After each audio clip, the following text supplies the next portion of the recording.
Hello, hello. Have you ever wondered why some people are successful and some mediocre, or some people achieve more than other people, others struggle? Why? Well, in case you're wondering, I'm not cycling right now because I'm here at the oval, and as you can see, it's raining. Okay. Well, I woke up this morning motivated, and it was still dark. Now it's been an hour here. Went to a shed, so I won't be soaked in rainwater. Um, as I was saying, some people have achieved more and some have struggled. It's not about the motivation or the talent that gives them that success or that story of perseverance and what you may call happiness. Real game changer here is what you call for me, it's the habit of good habits by focusing on your goal, but how would you achieve that goal, right? You ask yourself, this coming 2025, my New Year's resolution, my goal is to achieve another 200 or 300-kilometer ride, lose weight, and build a strong business. Now, how would you be able to do those things, right? You have to build a system. You have to have a projection on how you're going to do it for the year or the time and the calendar that you want to achieve those things. It becomes the system. Your habit is the system. Now, don't get me wrong. There is two there are two things of habits, the good one and the bad one. Okay? A good habit is goal setting. When you do it repeatedly, the process of that good habit, even though a small percentage of progress that you may see or not feel, that progress of 1% that you have uh, habitually, to call that habitually do, it will compound just like an investment, right? In the long term, small things compounds everything. Just like uh, here in the Philippines, we call it the pasabit, or the in other countries, the pina colada. When you try to hit the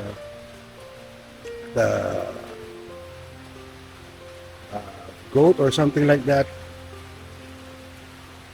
first three, there's this 7-year-old, right? 7-year-old child who tried to hit it with one strike, but wasn't able to crush the pina colada. So the candy didn't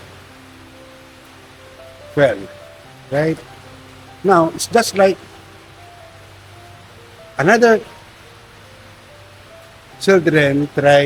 older children tried to hit that pina colada, but still failed. No candy fell. Now, this 3-year-old child hit it for one strike and the candy fell. How is that so? You may ask. Because it's like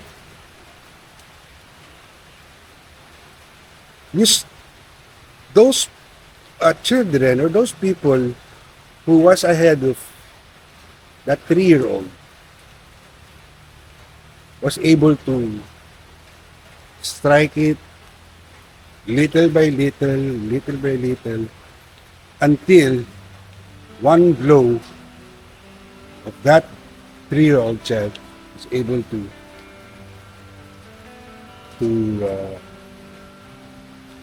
crush it. It's just like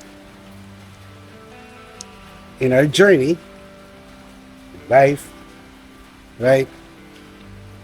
You have to have a clear strategy. So by compounding everything that you have done with your habit, good habits, those small things will generate big results in the long term. So those marginal gains that you have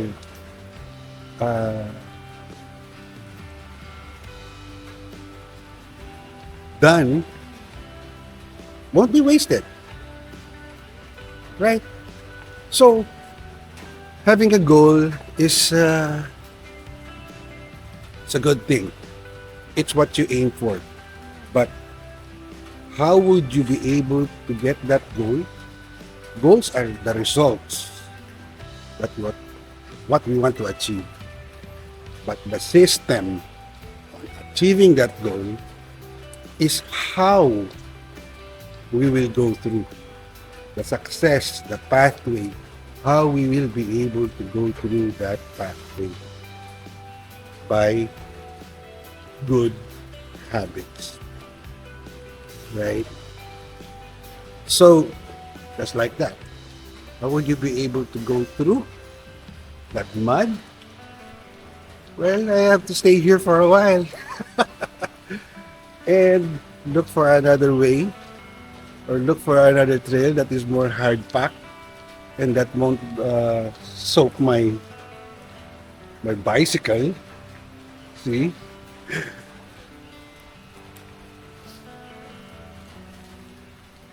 When you build that habit, the good habit gives you a profound compounding good results. Productivity wise, you would be able to clear your mind.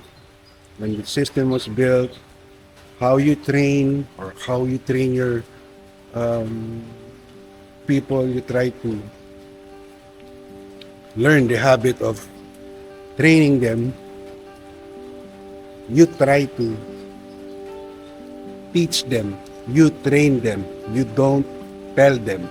It's two different kinds of things. You make them think, you make them curious.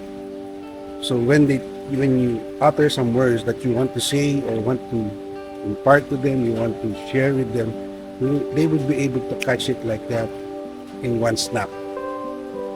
Because the habit of you having to show them and be an example will emulate subsequently in time. So, again, if you don't know me, I'm Warner, and this is my life in motion. Okay?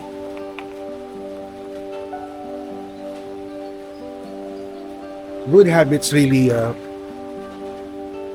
would move you forward. One good habit would lead you to another success, and bad habits would pull you back. Okay, as we say it, 2 steps backward. No. 1 step backward, 2 steps forward. So you have to fight, you have to be resilient, but you have to be patient. Okay? So don't get me wrong, that is a habit has as a double-edged sword. Okay? Man, that's high. Look at that, you see that?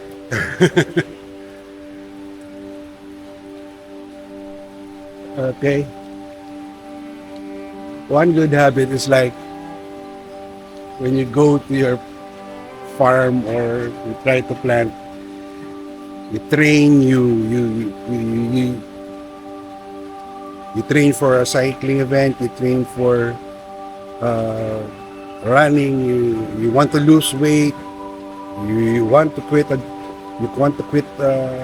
bad habit.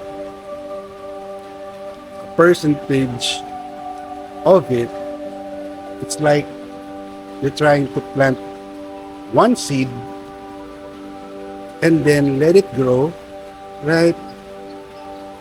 I mean, you let it grow,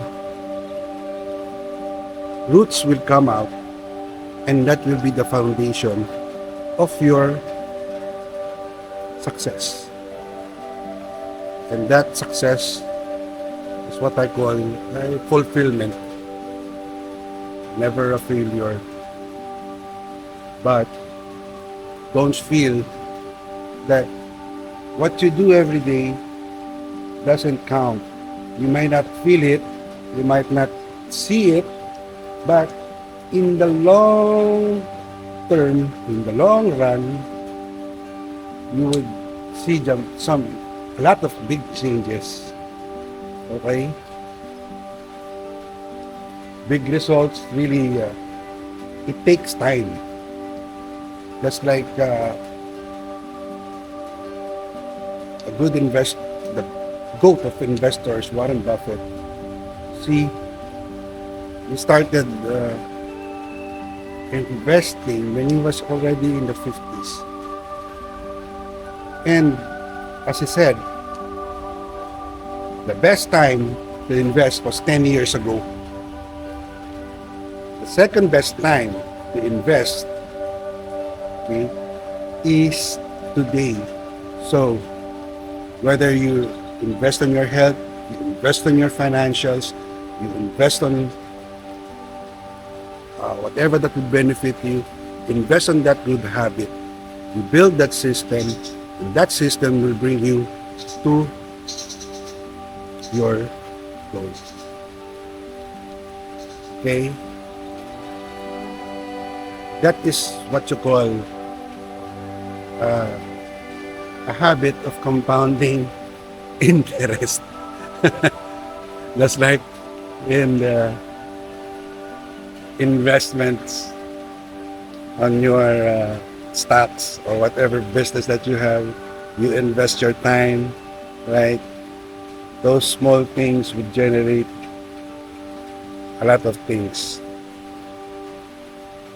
Okay, so in this coming 2025, there's the goal that you want to meet. So right now you have to build that system. Check your calendars, block calendars, build that system, have a checklist on what you want to have to prioritize or what do you want to achieve. Okay? And set a deadline and a timeline. It's like, I want to lose at least 10 pounds by January. So it was already my habit of just eating a bread. Okay, after lunch at 1 p.m. It's already a habit. So whatever your goals are, you have to have that system. Focus on that system. And remember that a good habit would be your number one ally. Okay? And bad habits it would be your greatest enemy. So focus on the system, focus on the journey that you are going to go through to get that goals and that result. It won't just fall into your lap, that result that you want. You have to work on it. There's a lot of pathway to that success of you having that goal to reach and that the result that you want. You have to find that way by starting with your good habit. So again, this is, if you find this helpful, this is Werner, and it's raining with you. Ah, man, I have to find a way home. I just have to find and look for a container or a plastic to keep my gadgets, protect them from the rain. Okay, so good luck on our journey, and cheers to everybody, and in this coming new year, cheers to you, and God bless, and everything in God's grace. His promises are true. So whatever religion and whatever faith do you have, be safe, and this is my life in motion, Werner. Okay? Cheers, everybody. Cheers. Cheers, cheers. Happy New Year.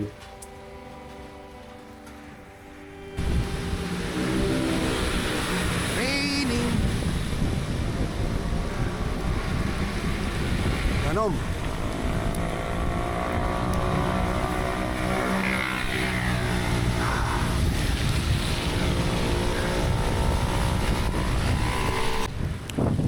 Woo!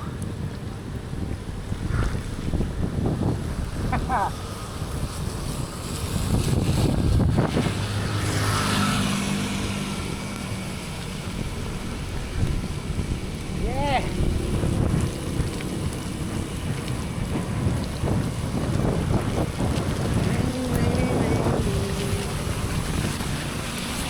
Woo!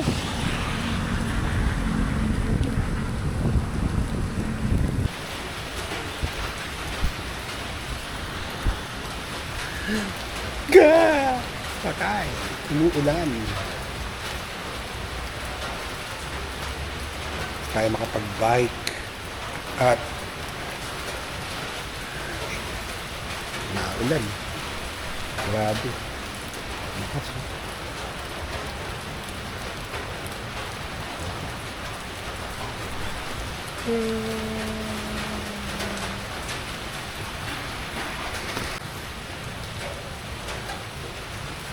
It's raining. Ang ibon. Ang dilim dun. Madilim. Madilim dun. Tayo makapag-bike. Makayan. Pag-alis ko sa bahay, hindi naman muna.